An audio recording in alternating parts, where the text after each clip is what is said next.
ஜெரி and Deepak அண்ணா நியாயமான முறையில் மேனேஜராக இருந்த மாதிரி எனக்கு தீபக் அண்ணா தெரிஞ்சவங்க. ஹாய் ஹலோ எல்லாருக்கும் வணக்கம் and welcome back to our channel Bigg Boss வீட்டுக்குள்ள. இன்னைக்கான மூணாவது ப்ரோமோ என்ன அப்படின்னு சொல்லி பார்த்தீங்கன்னா, பெஸ்ட் மேனேஜராக யார் தேர்ந்தெடுத்தாங்க அப்படின்னு சொல்லி எல்லாமே கேட்கும்பொழுது ஜாக்லின் எடுத்து சொல்கிறாங்க, நியாயமான முறையில் வந்துட்டு பெஸ்ட் மேனேஜரானது தீபக் தான், பெஸ்ட் மேனேஜராக தெரிஞ்சது தீபக் தான் அப்படின்னு ஜாக்லின் அண்ட் மற்ற எல்லாருமே வந்துட்டு சொல்லியிருக்காங்க. பட் ஆனால் தேர்ந்தெடுக்கப்பட்டது வந்து ஜெஃப்ரி.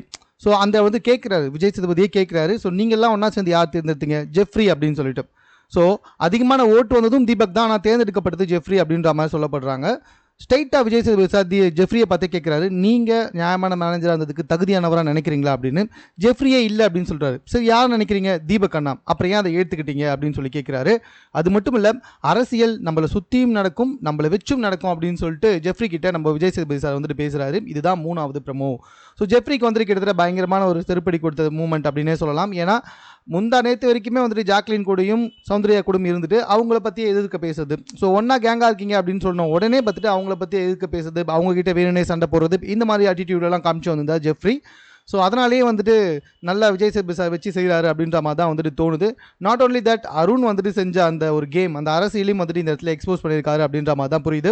உங்களுக்கு என்ன புரியுது அப்படின்றத நீங்கள் கமெண்ட்டில் தெரியப்படுத்துங்க. இது போன்ற செய்திகளை தெரிந்து கொள்வதற்கு சென்னை சேனலை சப்ஸ்கிரைப் பண்ணுங்கள்.